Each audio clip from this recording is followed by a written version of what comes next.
Never in our life have we seen a phony and more divisive display of false patriotism than this picture of Donald Trump hugging the American flag.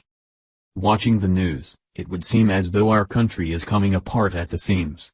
But, it is more the news media sensationalizing a handful of incidents that show the sad ugly fact that racism and bigotry and xenophobia is still a part of our society.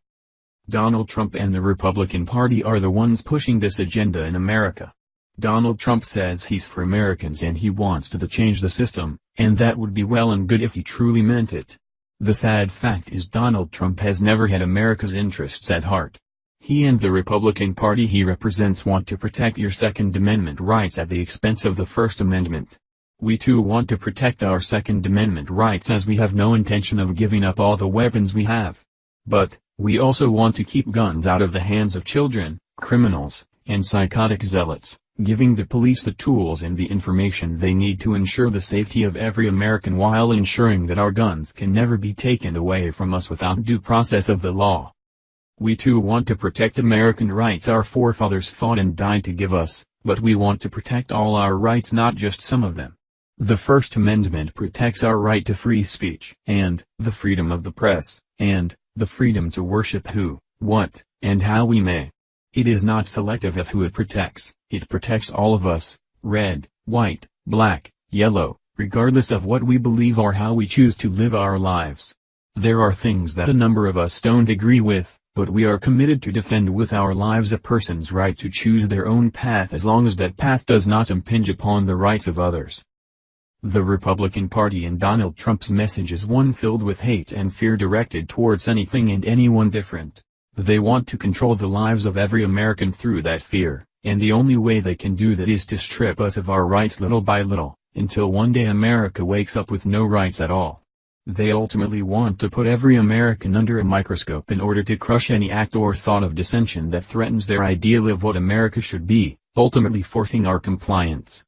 The creation of a system of surveillance against a single group of people is but a short hop to the surveillance of every American. Donald Trump and the Republican Party want state-controlled media and limits to free speech. They don't want Americans to think for themselves, or to act for themselves. They want to control our lives. You see this in their attempts to deny ethnic and poor Americans their right to vote hidden behind bullshit claims of voter fraud. You see this in their attempts to control the lives of women and the choices they make for themselves and their bodies. You see this in their perpetuation of Islamophobia challenging the right of every American to worship the God of their choice. Donald Trump says he wants to help Americans, and yet he has denied Americans much-needed jobs, and brought in immigrants to fill jobs that should have gone to those Americans. He has robbed average Americans of their savings and their dreams of a better life. With each bankruptcy of his failed businesses he shafted contractors and craftsmen, destroying many of their dreams as well. The stockholders that bought into those businesses also lost their investments as Trump, laughing, walked away with millions of dollars like so many of the CEOs from the banks that we the taxpayers bailed out. Trump says he'll bring businesses back to America. Maybe he should start with all the businesses and products he outsources to workers in third world countries. With him it is a continuing pattern of denying Americans the opportunity of gainful employment while bringing in and employing immigrants that often leave them disillusioned and their dreams shattered as well. Is there any major bank in America that Trump does not owe money to? American banks will not loan Trump any more money because of the credit risk he is, and so, Trump has to go outside America for the money he is using. Now, Donald Trump's main bank is the Deutsche Bank in Germany. A bank that helped evade U.S. sanctions on behalf of Iranian, Libyan, Syrian, Burmese, and Sudanese financial institutions and other entities subject to U.S. sanctions. What are the implications of Donald Trump as President of the United States government being in hock for $100 million or more to a foreign bank that has had ties with Russia for 134 years, and tried to evade laws aimed at curtailing risky financial investments, and was recently caught manipulating markets around the world, as it attempted to influence the U.S. government? The question of will Donald Trump, as president, sell this country out to the Russians is a very real concern. While we have issues with the Democratic Party, and their candidate Hillary Clinton, at least their message is a message of hope, not fear. Yes, like the Republicans, the Democrats have sold out to the corporations and lobbyists. That they rigged the election in favor of Hillary Clinton only proves how corrupt the system has become. The Democrats and Republicans have both quashed the voices of any third-party candidates so that their voices cannot be heard among the people. And, mainstream media has been complicit and their willing partner in silencing any alternative to the candidates we are being presented with. Americans should have the right to reject any and all candidates for president if they believe those candidates are unfit to lead our country. This is the first election in this country's history that both candidates were under investigation for potential crimes. One of Hillary Clinton's crimes is one of stupidity and the potential for having put the national security of this great country at risk. Donald Trump's crime is one of fraud against average American citizens reaching for a dream, and being sold a nightmare. It is hard for us to even begin to judge which is worse.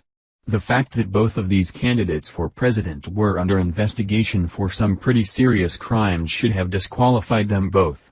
That Donald Trump's ties to a foreign bank backed by Russian money should have been enough to disqualify Donald Trump in the beginning because of a conflict of interest. As we look at both campaigns of each candidate, at least the Democratic Party's message has always been and continues to be positive and hopeful. But, the Republican Party's campaign has exposed the dark underbelly of the American society. It is racist, and sexist, and xenophobic, painting a dark picture of America that has lost its way. Donald Trump says he alone can fix it, but he's the one that continues to perpetuate that dark vision, bringing out the worst in America, and that is not the America our forefathers intended to bequeath to their children or their children's children. What is wrong with America? Have we watched so much reality TV that we can no longer tell the difference between reality and fantasy? Are we so desperate for change in a corrupt government that we would be willing to elect a white-collar criminal with financial ties to Russia as President of the United States? When will America say enough is enough, and stand up and shout, "We will not play this game anymore"? We refuse to be forced into choosing the lesser of two evils. We would rather go out and find some random American whose integrity cannot be compromised and put their name forward as a write-in candidate even though we know they have no chance of winning the election. We would rather expend our vote in protest than vote for candidates neither of which is fit to lead our country as president. We are, the new American Revolution freedom fighters.